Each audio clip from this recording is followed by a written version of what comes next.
आणि आता घेणार आहोत बातम्यांचा वेगवान आढावा। सुरुवातीला पाहणार आहोत पुणे जिल्ह्यातल्या बातम्या।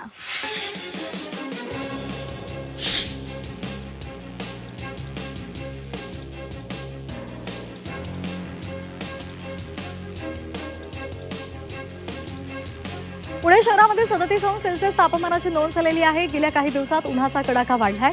महाराष्ट्र आणि गुजरात राज्यावर अँटी सायक्लॉनिक स्थिती सक्रिय असल्यामुळे राज्यातील तापमानावर त्याचा परिणाम पाहायला मिळतोय।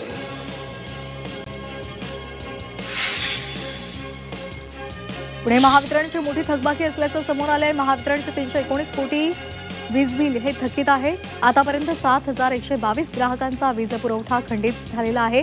ग्राहकांना वीज बिल भरण्याचं आवाहन केलं जात आहे। मावळ तालुक्याची तहान भागवणाऱ्या पवना धरणामध्ये केवळ 53% इतकाच पाणीसाठा शिल्लक राहिलाय। उन्हाची तीव्रता वाढत असल्यामुळे बाष्पीभवनामुळे पाण्याची पातळी आणखी कमी होण्याची शक्यता केली जाते। त्याचबरोबर पवना पाटबंधारे विभागाच्या अंदाजानुसार हा पाणीसाठा जून महिन्यापर्यंत पुरेल। मात्र वेळेवर पाऊस झाला नाही तर आगामी काळात पाणी टंचाईचं संकट ओढवेल अशी शक्यता आहे।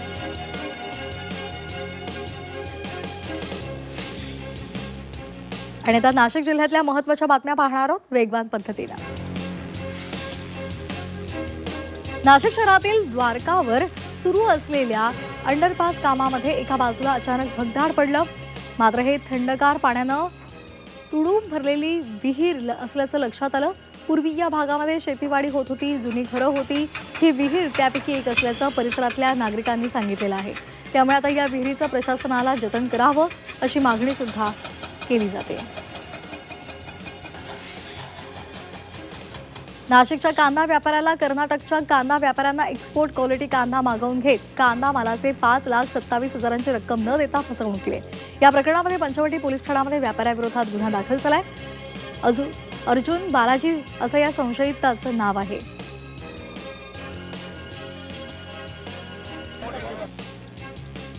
आणि आता पाहूयात छत्रपती संभाजीनगरमधल्या महत्त्वाच्या बातम्या। छत्रपती संभाजीनगरमधील डॉक्टर बाबासाहेब आंबेडकर मराठवाडा विद्यापीठातील प्राध्यापकांच्या 73 जागांची भरती प्रक्रिया सुरू आहे। या जागांसाठी ऑनलाईन अर्ज दाखल करण्यासाठी 20 मार्चपर्यंत मुदतवाढ दिली आहे। अर्ज केलेल्यांना नव्यानं अकॅडमिक आणि रिसर्च क्रेडेन्शियल्स भरावा लागणार आहे। नवीन उमेदवारांना सुद्धा अर्ज करता येणार आहे। छत्रपती संभाजीनगर महापालिकेमधील 10 स्वीकृत सदस्यांच्या नियुक्तीसाठी अर्ज प्रक्रिया सुरू झाली आहे। अर्ज वितरण, स्वीकार, छाननीचं वेळापत्रक महापालिकेनं जाहीर केलंय। स्वीकृत सदस्य म्हणून नियुक्तीसाठी शिक्षण, कायदा, अभियांत्रिकी, लेखा, सामाजिक कार्य, प्रशासकीय क्षेत्रातील किमान 5 वर्षांचा अनुभव आवश्यक आहे। छत्रपती संभाजीनगरमध्ये गॅसचा अतिरिक्त साठा करणाऱ्यांवर कारवाई होते। गॅसची साठवणूक करणाऱ्यांवर गुन्हे दाखल सुद्धा झाले। मान्यता सुद्धा त्यांची रद्द केली जाणार आहे। तसंच शहरातील पोलीस बंदोबस्तामध्ये गॅस वितरण केलं जात आहे।